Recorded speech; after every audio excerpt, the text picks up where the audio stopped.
Hey yo, what's up guys? Ito, i-review natin ang ating bagong 3D printed na model from Sousaphone, ang Lucky 13 printable jointed figure. Alright, let's go!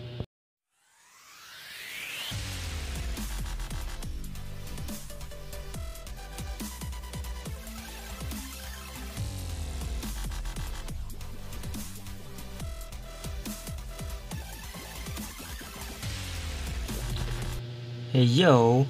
Itong model na to ay galing kay Sousaphone at gagawin natin siya tapos ating i-review. Ayon sa kanyang reviews, meron siyang 4.5 stars.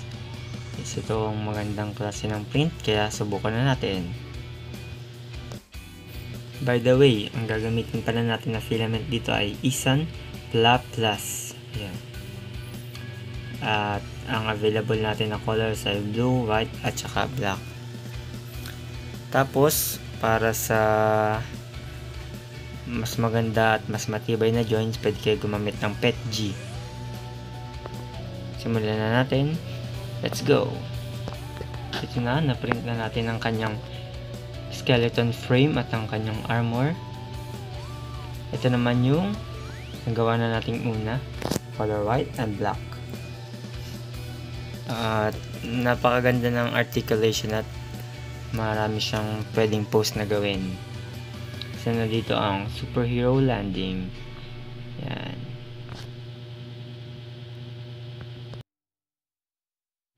At isa pang run sa kanyang mga parts. Elite lang kanyang mga parts, kaya medyo may kahirapan siyang i-print, lalo na kung hindi sticky yung bed nyo. Hindi kumakapit sa bed ng maayos.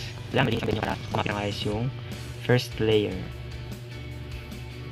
Ito yung kanyang original na head. Ngayon gagamit tayo ng modified head galing naman sa community with ears.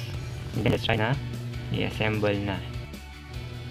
Medyo pabibilisin na natin sa part na to kasi excited na akong ipakita sa inyo ang kanyang mga nagagawa at articulation. Ito yung sinasabi ko na head na V2 version 2 kasi yung unang original na head ay plain lang. Okay, simulan na natin. Bago makalimutan, ito, pakita ko muna bago pabilisin ang kanyang ball joint type. Kiklip lang siya doon. Same as Gunpla, kung familiar kayo sa Gunpla. Medyo hard nga lang to, hard joints to kasi plastic siya. At yung kanyang wearing ay medyo mabilis. Hindi na kung ibang material ang gagamitin nyo.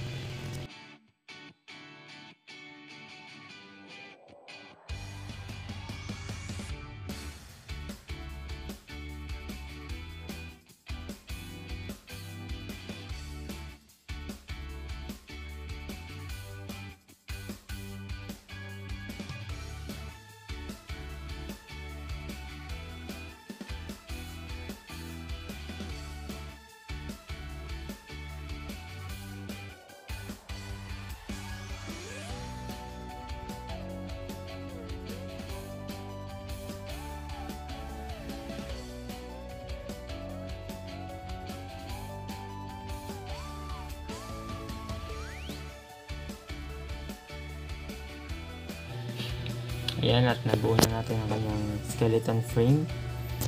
Ganda nga ng pagkaka-style eh. Parang Gunpla na Medabots yung kanyang design.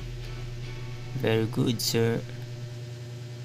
Ayan, let's go. Kabit naman natin ngayon ang kanyang armor. Skip ko na yung pag-assemble kasi meron naman siyang manual kapag ginamit nyo. Kailangan lang ipakita ko sa inyo yung kakalabasan. At ito na ang ating finish model. Naikabit na natin ang kanyang armor at na-assemble na ang kanyang skeleton frame. Nagkameron lang tayo ng konting aberya kanina dahil naputol yung kanyang ball joint sa kanyang wrist. Pero dahil may extra handset tayo at nagawa natin ang paraan, hindi ko na kailangang mag-print pa ulit. Gagamitin natin itong black na to. Yan. Tapos sa model niya, ito yung kanyang side view. Ayan. So, yan. Kukunin natin yung isa, syempre. Ang kanyang mga pagandang display. Simulan natin articulation. Panay, meron itong dahil budget ko. Kaya nito mag-rotate ng 360 degrees view. Ito yung kanyang pagtungo. Tsaka yung pagtingala, yun yung maximum. And then sa kanyang shoulder, meron tayong 360 rotation. Meron siyang bending sa kanyang elbow. Tsaka sa kanyang wrist. Yan. Stuck lang ng konti, pero yung elbow niya kasi gaya ng movement ng tao. Ayan. Yung sa wrist niya. Sa kabilang side naman, yung kanyang normal na relaxed hand. Kaya kaya niya mag-salute pose.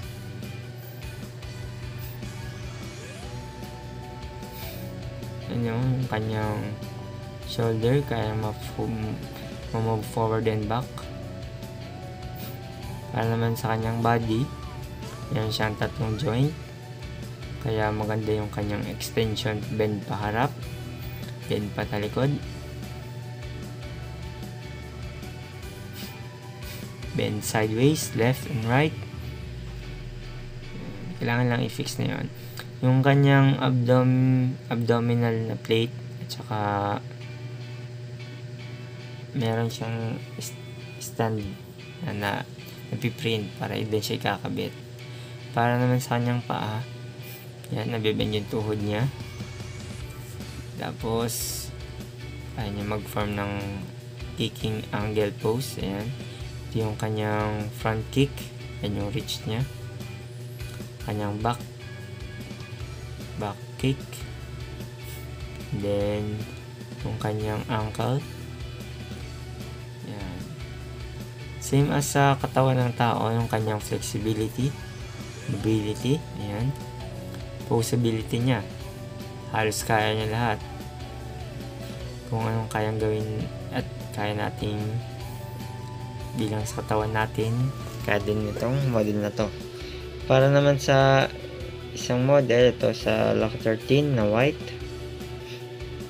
At medyo natuwa akong mag-post sa kanya, kaya medyo na-worn. Ito yung downside sa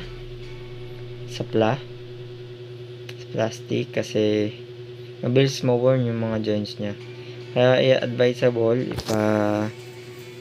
i-resin type nyo yung kanyang skeleton frame or PETG. Mas matigas siya sa yung gagamitin nyo na model.